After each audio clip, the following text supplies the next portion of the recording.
मताची भीक मागायला या ठिकाणी येत आहेत, खऱ्या अर्थानं त्यांना तो नैतिक अधिकार आहे का, असा माझा त्यांना सवाल आहे. प्रथम जे आपल्या तालुक्यातील दहशत आणि अत्याचार अशा ह्याच्या जो तालुक्यामध्ये जो नंगानाथ चालू होता त्याला चाप देण्यासाठी आपल्या तालुक्यातील स्वाभिमानी जनतेनं 2024च्या विधानसभा निवडणुकीमध्ये आपल्या तालुक्याचे धडाडीचे आमदार राजाभाऊ खरे यांना मोठ्या मताधिक्याने या ठिकाणी निवडून दिलं. आणि या ठिकाणी निवडून दिलेलं असताना तालुक्यातील जनता टोटल पूर्णपणे विरोधात असताना सुद्धा आपल्या भारतीय जनता पार्टीने एक खूप मोठी चूक केली. आता भारतीय जनता पार्टीवरती किंवा कोणावर टीका करायचा हा माझा धंदा नाही आहे. मी आजपर्यंत सामाजिक काम केलेलं आहे. भारतीय जनता पार्टीचा एक स्वाभिमानी कार्यकर्ता म्हणून मी आज 20-21 वर्ष या ठिकाणी काम करत होतो. परंतु या काम करत असताना ज्या लोकांनी अनेक अडचणी आणल्या, प्रत्येक पावलावरती त्यांनी आमची माणसं बोलली, लालूच दाखवलं, दमदाटी करून बघितले, अनेक प्रयत्न केले. आम्ही त्यांच्याबरोबर यावं यासाठी अनेक प्रयत्न केले. आमच्या गावातील सुद्धा बऱ्याच लोकांनी यासाठी प्रयत्न केले. परंतु हे सगळं करत असताना त्यांना कुठेही आम्ही या ठिकाणी भीक घातलेली नव्हते. आणि असं असताना 2014 मध्ये आपल्या मोहोळ तालुक्यानं भारतीय जनता पार्टीला खूप चांगल्या पद्धतीनं मताधिक्य दिलं होतं. साहेब, आपल्या तालुक्यामधून लोकसभेला भारतीय जनता पार्टीला लीड होतं. परंतु असे वेगवेगळे प्रवेश चालू झाले भारतीय जनता पार्टीमध्ये. आणि हे प्रवेश चालू झालेले असताना ज्या ज्या वेळेस प्रवेश झाले त्या वेळेस निवडणुकीचं रेकॉर्ड काढून बघा, त्या टायमाला प्रत्येक वेळेस भारतीय जनता पार्टी मायनस मध्ये गेले तालुक्यातून. आणि आज ज्या वेळेस भारतीय जनता पार्टीनं जे कमळ वाढलंच नाही पाहिजे तालुक्यामध्ये असे प्रयत्न करणाऱ्या माणसांना या ठिकाणी प्रवेश दिले. आणि ते प्रवेश झाल्यानंतर भारतीय जनता पार्टीच्या उमेदवाराला 63,000 मायनसचं लीड आहे. मायनस मध्ये जावं लागलं आपल्या तालुक्यामधून. आणि एवढं मायनस मध्ये असताना सुद्धा त्या लोकांना बरोबर घेऊन किंवा कमळ संपवण्याचा प्रयत्न करणाऱ्या लोकांना आज कमळ घेऊन ते फिरतायत. का तर भारतीय जनता पार्टी आणि कमळ याचं वारा आहे जिल्ह्यामध्ये आणि तालुक्यामध्ये. परंतु हे वरिष्ठांना लक्षात आलेलं नाही आणि तो या ठिकाणी भारतीय जनता पार्टी संपवण्याचा प्रयत्न करत आहेत. त्याबरोबरच या लोकांनी असे अनेक, आता मी का सांगतोय तर हे मी भोगलेलं आहे, तुम्हाला सगळी माहिती असावी म्हणून मी सांगतोय की या ठिकाणची जनता ही शून्य आणि स्वाभिमानी आहे.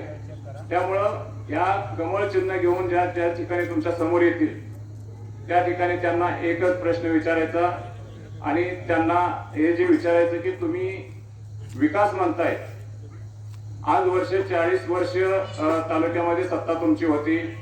अनेक उदाहरणं या ठिकाणी आहेत की त्याने फक्त विकास करायच्या ऐवजी तालुका कसा विकासापासून वंचित राहील हाच प्रयत्न या ठिकाणी केलेला आहे.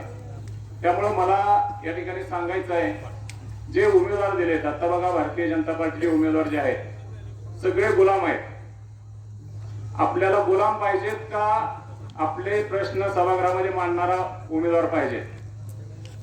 गेल्या अनगर अप्पर तहसील कार्यालयाच्या संदर्भात ज्यावेळेस आपल्या सगळ्या तालुक्यामध्ये गोंधळ चालू होता त्यावेळेस जो उमेदवार तुमच्याकडे आता भारतीय जनता पार्टीची मतं मागायला येतोय त्यांनी अनगर अप्पर तहसील कार्यालय चालू करायचं म्हणून त्या ठिकाणी मोहोळ तहसील कार्यालयाच्या समोर आंदोलन केलं होतं.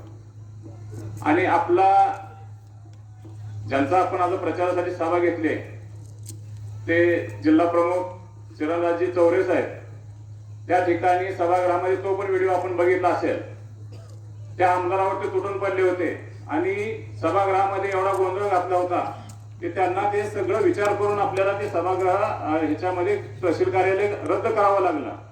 इथपर्यंत म्हणजे स्वाभिमानी आपल्याला नेतृत्व पाहिजे की गुलाम पाहिजे? आज बघा, तुम्ही विचार करा, इथले जे काही उमेदवार आहेत त्यांना जर उद्या निवडणुकीमध्ये जर आपण मतदान केलं किंवा ते निवडून आले तर त्या ठिकाणी ते अनगरकरांना विचारल्याशिवाय कोणतंही काम तुमचं करणार नाही. पहिल्यांदा तुम्ही काम करून घेऊन गेल्यानंतर त्या ठिकाणी त्यांचा पहिला फोन त्यांच्याकडे अनगरकरांकडे असेल आणि त्यांना विचारल्याशिवाय तुमचं कुठलंही काम ते करू शकत नाही. त्यांची इच्छा असेल तर पण ते करू शकत नाही, कारण ते कुठंतरी मांडलिकत्व पत्करलेली लोक आहेत. आणि हे सगळे विषय तुम्हाला सांगायसाठी मी या ठिकाणी आज जाणीवपूर्वक मी गावामध्ये आलेलो आहे. खऱ्या अर्थानं आपल्या जिल्ह्याचं एक स्वाभिमानी नेतृत्व चरणभाऊ चौरे, त्याचबरोबर पंचायत समितीच्या स्वाती गवळीताई या पण या ठिकाणी उमेदवार म्हणून उपस्थित आहेत. तर या दोन्ही उमेदवारांना मोठ्या मताधिक्याने आपण निवडून देऊन खऱ्या अर्थानं भाऊ मी आज या ठिकाणी सांगतो, गावामधून ज्यावेळेस कोणच नव्हतं त्यावेळेस आम्ही लीड दिलेला आहे.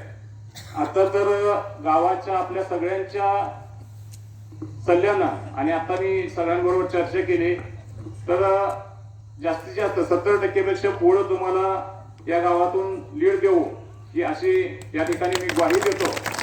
आणि राहिला प्रश्न, आमचं एक छोटंसं गाव आहे आणि त्या गावामध्ये बऱ्याच वेळेला छोटं गाव आहे म्हणून दुर्लक्ष केलं जातं भाऊ. कोणीही येऊ देत, कारण आता मी सगळीकडे चौकशी करतो, चर्चा झाली. छोटं गाव आहे म्हणून निधीसाठी किंवा बाकीच्या विषयासाठी थोडंसं दुर्लक्ष केलं जात आहे. तर आपल्याला सभागृहामध्ये पाठवायची तर जबाबदारी आमची आहे, परंतु ज्यावेळेस आपण सभागृहामध्ये जाल त्यावेळेस वरकुटे या गावाकडे विशेष लक्ष आपण द्यावं ही आपल्याकडे पण प्रार्थना करतो, इच्छा व्यक्त करतो. आणि चांगल्या पद्धतीनं जो स्वाभिमानी नेतृत्व आहे चरणभाऊ चौरे यांचं, या ठिकाणी त्यांना चांगल्या मोठ्या प्रमाणात निवडून देऊ एवढंच मी या ठिकाणी ग्वाही देतो आणि थांबतो. जय हिंद, जय महाराष्ट्र.